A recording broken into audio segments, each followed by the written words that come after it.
Hi guys, so this video is on fear. Oh.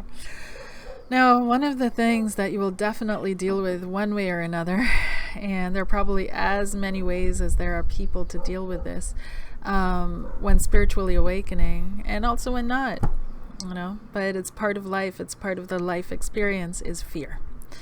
And so there are many different ways, as I said, of learning about fear, and we're just going to deal with if you find yourself stuck in fear in this video, or if you feel like it's too overwhelming, I can't work my way through this, what to do. So a little disclaimer before I dive in that this video does not replace a visit to your doctor, because fear and panic states can also arise from physical disturbances which need to be taken care of, right? So your body will alert you when something is off, something is wrong, when elements are missing that your body desperately needs. It will throw your body into a fear and panic state as well. So if you it's important that you keep tabs on your physical health as well as emotional, mental, and spiritual health as well. Okay. So the fear that we are speaking of in this video, though, comes from basically two places: your neocortex and your amygdala. And your neocortex, your sense of identity, how you think, what you think on a consistent basis, can all affect or trigger fear states. And your amygdala is your fight or flight response center, and this can also trigger states of fear if for some reason, through trauma or what have you, imbalances, your body feels like it's in a state where an alarm has to be ringing or has to be going off. You need to be alerted to this. So how can you work with this, right? Because both will flood your system with adrenaline and cortisol, knock your blood sugar out of whack, push you to a flight response, right? So a lot of times people that move a lot, that always feel like, I gotta move, things aren't working out for me, I gotta move, I gotta leave this place, I gotta run. There's an imbalance, then there's an excessive fear that needs to be addressed, right? And fear doesn't always express itself the way we expect it to, with the tight stomach and it can also simply be because we've gotten so used to it over the years. It turns into automated responses. It turns into automated subconscious decision makers without us really realizing that we're moving out of fear and not out of love, right? So either way, fear is triggered within you, possibly both. We usually have a mix of both. They will, of course, affect how you think, right? So there are ways to deal with them both, and you have to be patient with yourself. You have to be consistent with yourself, and you have to set your intention that you will heal. Now, it's super important when you enter into any kind of healing with yourself, right? Even if you're working with the medical field, which is, I'm absolutely, of course, you need to support your body while you're going through healing processes, right? So don't be completely distrustful, right, of the medical field, because I took nursing so many years ago, and there were so many competent people that I worked with that were really invested in helping people get better and helping people heal, that we can't just blow everybody over the same, or tarnish everybody with the same brush. You need to support your body. If something, an illness, has manifested in your body already, you need to first accept that it's there, but also accept that this too can pass. And your body, just like it can create it, it can uncreate it. But you have to support your body. And part of supporting your body is making it feel safe. And part of making it feel safe is giving it what it needs in that moment, right? Through working with medical doctors, through working with physiotherapists, through working with all these very capable and knowledgeable, they're not stupid either, right? Directions in order to support your body while you do the mental, emotional, spiritual work, right? So which will prevent this from coming back or happening again. So when you're working with fear, it's really important that, you know, you take the time to get a checkup of your body. Is everything okay? You know, if you can get a what do you call it, in German they say Blutbild. So whoever speaks German, please write the English down. But get a blood scan, right? Your blood tested to see if there are any imbalances. Really have a look at what have you been doing, eating, thinking over the last few weeks, months, years. Have a look at all of that, right? And really get the support that you need. So this dealing with fear, you may have to do a dietary shift, right? And since I brought that up, let's just start there. So you can definitely watch what it is that you eat, right? Because just like people get triggered into migraines, you can get triggered into fear states if you're eating something that your body just doesn't like.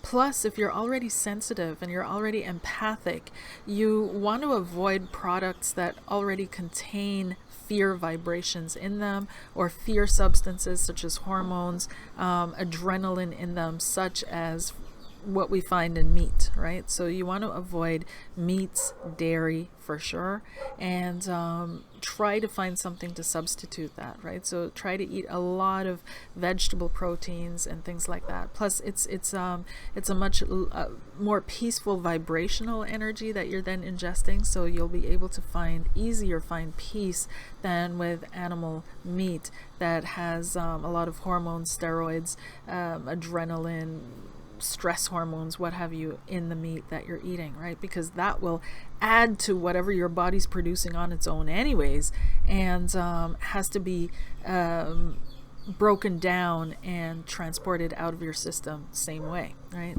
So you want to be mindful of that. When I was going through my panic attack, it was important to me that I wasn't even eating cheese. I wasn't eating any, like, no eggs, no cheese, no dairy, no meat. Like, my body didn't want it. It was revolting to me, right? And now I'm moving back into a vegetarian state, but I'm still very, very careful and still very moment by moment, right? So it's really important that you have a look at that. Some of you are not tolerant to grains. You're not tolerant to cereals, right? You eat it, you start feeling bad. The minute you start feeling bad, you start thinking bad. The minute you start thinking bad, boom, you're back into that anxiety and fear state. So just do yourself a favor and listen to your body. Work with yourself. Accept yourself. Don't work against yourself. And this is why these panic fear states can be the biggest healing in your life if you know how to work with it, right? Because they're bringing you to finally love and accept yourself, and to stop rejecting parts of you, and to stop ignoring your own self, to stop self-abandoning, and to come back to center, and to just, you know, accept that this is the plant I am, this is the food I need. I'm not a cactus, I'm a hibiscus, so I need a lot more water, or whatever it is for you, you know, like whatever it is for you. So if you're working with, and you're probably going to be working with both your neocortex, so let's say your how you think, right? You're going to have to shift slowly how you think. So this is also a healing pathway and a healing journey. You've hit a wall, you know, your system is saying we're not going to tolerate this anymore. And so you have to address it. And you can address this through through meditation states, of course, where you turn off the mind, right? Where you give your mind a break, where you allow your emotions to arise and you allow yourself to see what you're feeling. This is really important, to address your feelings and not just dismiss them or close them off or push them down. And so it's really important that you take the time to address the feelings that are coursing through your system and allow them to flow out, allow them to be processed, allow them to be released, right? Because these emotions are also continually triggering thoughts as well, right? So you want to learn to transform negative into positive, and you can do that through the work with Byron Katie, right? So that's an amazing, like, I can't advocate that enough. Have a look at the videos and see how you can transform your thoughts, and that you can't believe everything that you think, right? And how to identify feelings and thoughts that need to be transformed, and then how to move through the process of transforming it, right? So you want to work with positive affirmations. This is really important, to continually do positive affirmations and to continually talk well to yourself, talk good to yourself. Do Louise Hay videos, do videos on healing the inner child, on healing that part of you that is still sending off SOS signals, right?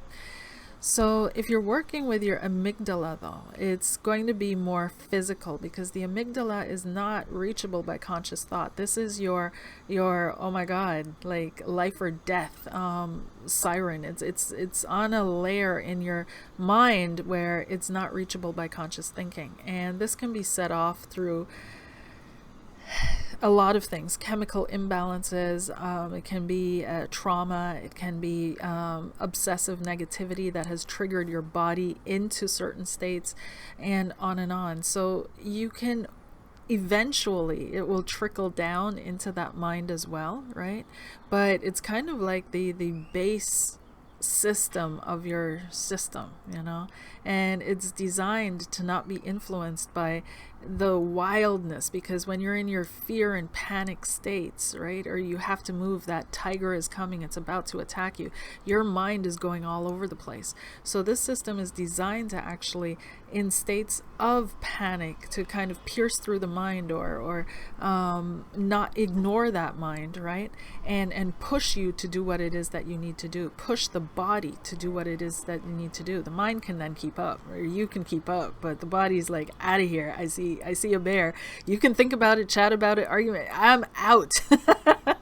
So this is your own protective system coming up, so you've got to love it, right? So send lots of love. Love heals, you guys. So send lots of love to your brain, to your mind, to your neuronal pathways. Send Reiki energy, love energy, healing energy to your amygdala, and just wrap it in pinkness and in love, right? And feel that love just sinking into it and just calming it down, stabilizing. But also you have to get physical, right? So you have to get physical, and you can do that through jogging. You can do that through breath work. Breath work is what reverses, like it's working back to through the body to your amygdala, because these two are in connection, your body and your amygdala. So you can get the body to communicate to the amygdala by slowing down your breathing, and just, instead of going the shallow breath, going deep breaths in and out, deep breaths in and out. And you can breathe in safety and breathe out fear. Breathe in safety and breathe out fear. Breathe in safety and breathe out fear, right? So breath work, physical exercise, yoga, water exercises, jogging. You can try the Wim Hof breathing method as well, right? So I don't recommend Kundalini yoga as much, right? Because that kind of, gets the energy flowing where you want it to calm down. But some people swear by it, so it's up to you. Try and see what works for you. So these are things that can really help. Another leg of support, right? So is homeopathy. So homeopathy is a natural healing method that I really inspire you to check into, to look into, to research into. It works, you guys. It works. It may not be something that you immediately understand how or why it works, but just know that homeopathy works on the spiritual, mental, emotional, and physical levels, right? It triggers vibrations, it triggers frequencies that your body, your system will understand and will respond to. And homeopathy opens up your own self-healing process, right? So these are not chemicals that subdue and repress, right, and bully down. It is and then takes from you somewhere else. It is completely harmless and helps you balance out, helps your system balance out, right?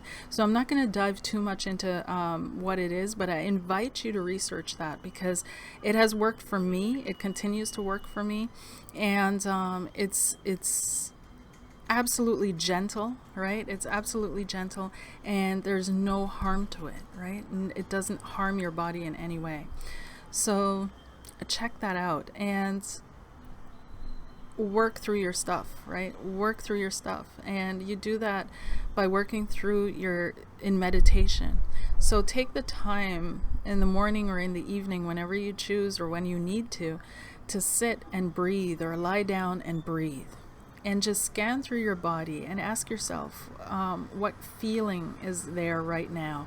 What is the feeling in my body right now? And whatever it is, just accept it and say, okay, you're allowed to be here right now, right?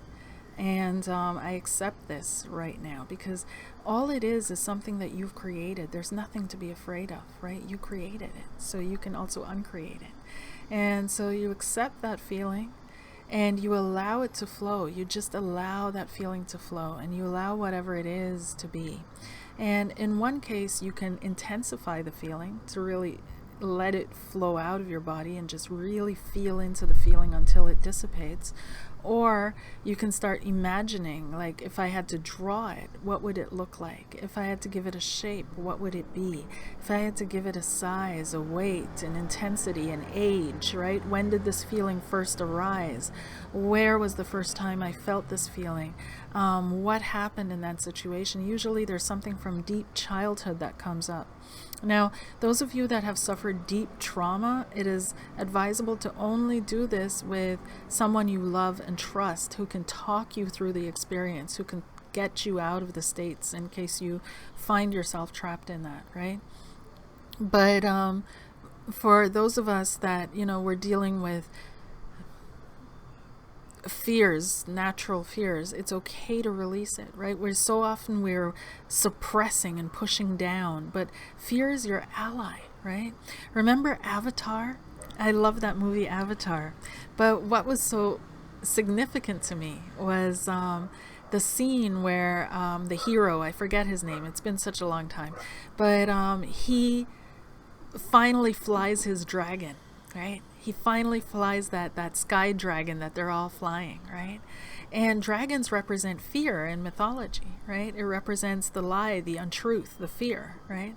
And dragons can blow themselves up and make themselves look really, and they cause a lot of damage when when you allow them to just run around wild, right? The fire spewing dragon, right? And so in old days, you'd have to kill the dragon or annihilate the dragon to move forward. But nowadays we're seeing a newer mythology come up, right? Where it's about taming the dragon, it's working with your dragon, it's turning your fear into an ally, right? So a lot of times we'll cloak other feelings in fear because we don't want to feel them. So we'll cloak our shame, we'll cloak our guilt, we'll cloak our blame, we'll cloak our revenge, we'll cloak a lot of things in fear and then pack it away, like, oh, I don't want to see that, right?